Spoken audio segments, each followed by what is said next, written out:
He collected heads like trophies. His sword had a name, and when the world finally caught him, even his own lies couldn't save him from the firing squad. This is the true story of Captain Gunkichi Tanaka, a man history almost let slip through the cracks entirely, buried in an unmarked grave of forgotten war criminals.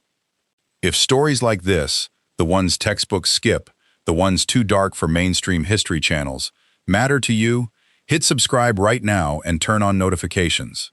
Untold War Story exists to drag these buried atrocities into the light using verified historical records, trial transcripts, and first-hand testimony. You're not going to find this level of detail anywhere else on this platform.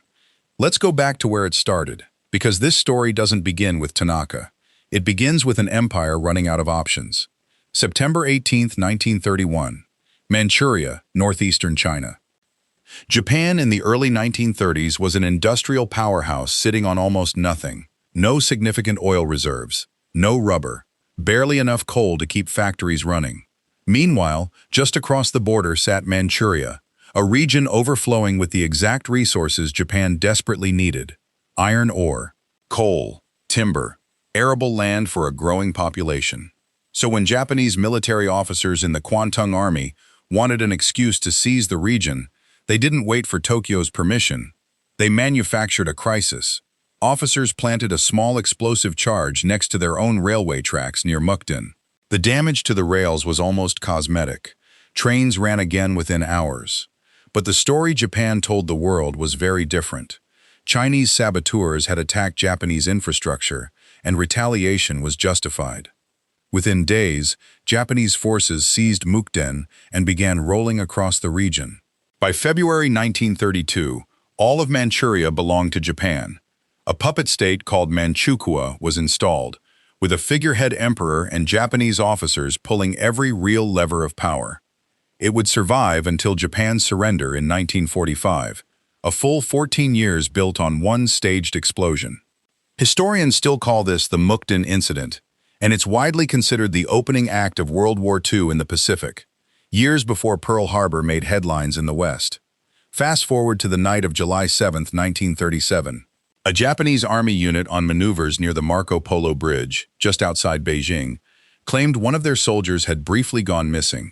They demanded to enter a nearby walled Chinese town to search for him.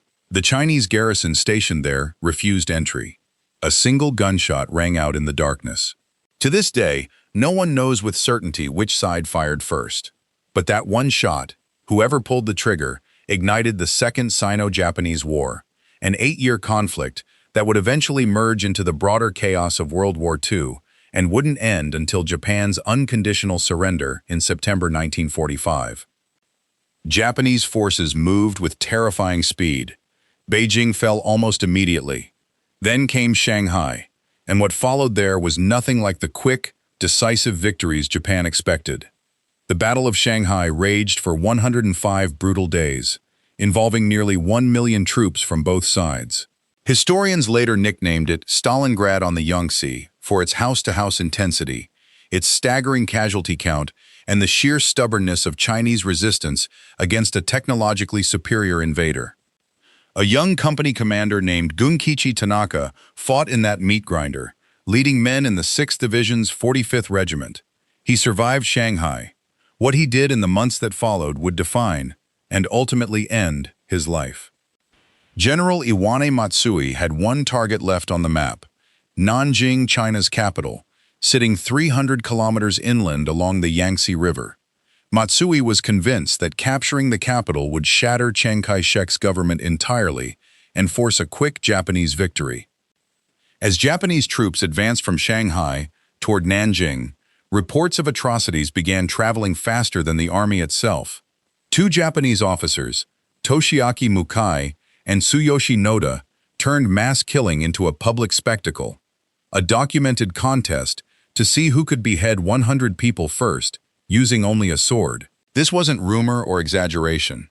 Tokyo newspapers actually published score updates on the contest, treating human slaughter like a baseball box score for readers back home. By the time Japanese forces reached Nanjing's gates on December 9, 1937, 3/4 of the city's population had already fled westward. The wealthy left first in private cars and hired trucks. The middle class followed on foot and by cart.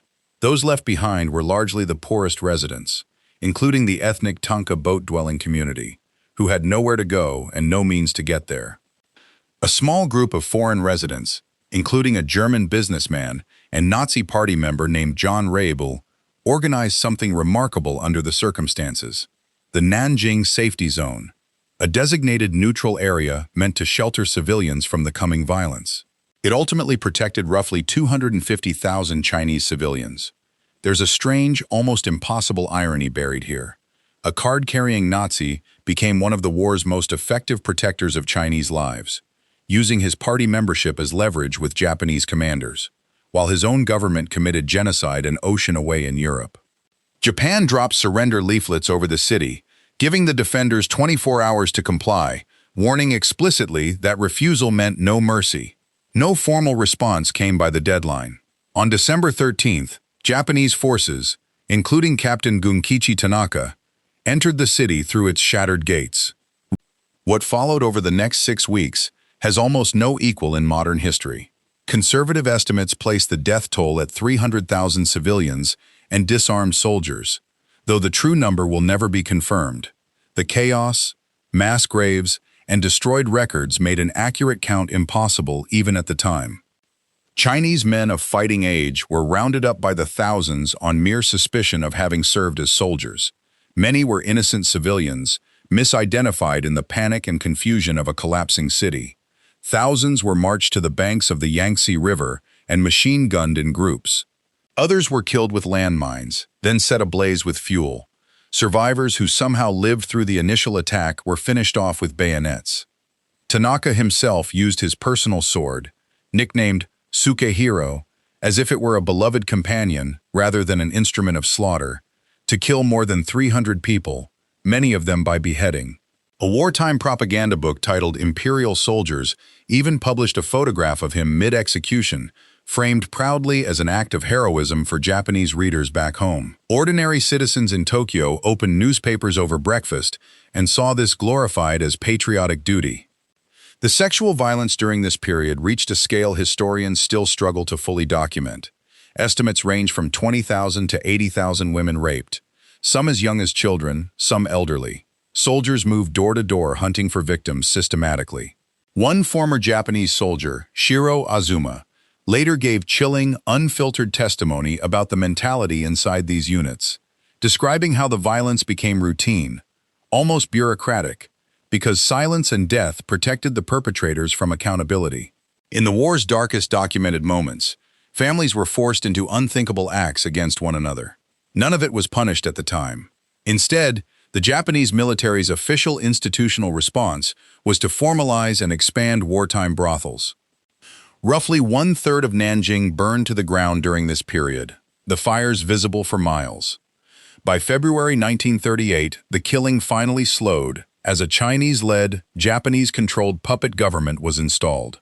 The world had just witnessed one of the 20th century's darkest chapters, and for nearly a decade afterward, most of the men directly responsible walked free, protected by silence, bureaucracy, and a war that had far bigger battles left to fight. Justice delayed. Tanaka wasn't even on the original list of war criminals compiled after Japan's surrender. He nearly escaped accountability entirely, slipping back into civilian life while the world moved on to rebuilding. Then in April 1947, Chinese officials formally requested his extradition, armed with photographic evidence and eyewitness testimony collected over the preceding decade. On May 14, 1947, the request was approved by the War Criminals Commission. 4 days later, he was in Chinese custody. By December, he stood trial in Nanjing, in the very city where he'd once wielded that sword. Prosecutors combined his case with Mukai and Noda's, the same two officers behind the infamous beheading contest that Tokyo newspapers had once covered like a sporting event. Tanaka's legal defense was almost laughably weak under scrutiny. He claimed the execution photograph published in Imperial Soldiers couldn't be authentic because the victims were wearing short sleeves, and the massacre had occurred in December, during winter. Prosecutors simply pointed out the obvious. Soldiers routinely removed their jackets while committing acts of physical violence. The argument collapsed almost immediately under cross-examination. Tanaka then pivoted to outright denial, insisting the entire book was fabricated propaganda designed to manufacture his reputation as a war hero, swearing before all the gods of heaven and earth that he had no connection whatsoever to the Rape of Nanjing. The tribunal didn't believe a single word of it. On January 28, 1948, Gunkichi Tanaka, Toshiaki Mukai, and Tsuyoshi Noda were marched into the mountains of the Yuhuatai district and executed by firing squad. Mukai and Noda were both 35 years old. Tanaka was 42. No one mourned him. No one spoke publicly in his defense. The man who once posed proudly with a sword in his hand died facing rifles, and history recorded his death without a shred of sympathy. Here's the uncomfortable truth. The Rape of Nanjing remains one of the least discussed atrocities of World War II in Western education, despite a death toll that rivals, and by some historical estimates exceeds, entire nations' wartime losses combined. Japan's official acknowledgement of the massacre remains a politically contested issue across East Asia even today, nearly 90 years after it happened. That's exactly the kind of history this channel exists to uncover. Not sanitized, not softened for comfort. The real, documented, uncomfortable truth. Because forgetting events like this is precisely how atrocities become forgotten footnotes instead of lasting warnings for the future. If this story hit you the way it hit our research team while putting this episode together, do 3 things right now. Subscribe to Untold War Story. Hit that bell so you never miss what's coming next. And drop a comment telling us which buried war story deserves to be uncovered next. We read every single comment. And honestly, a significant number of our upcoming episodes come directly from viewer suggestions just like yours. We'll see you in the next episode.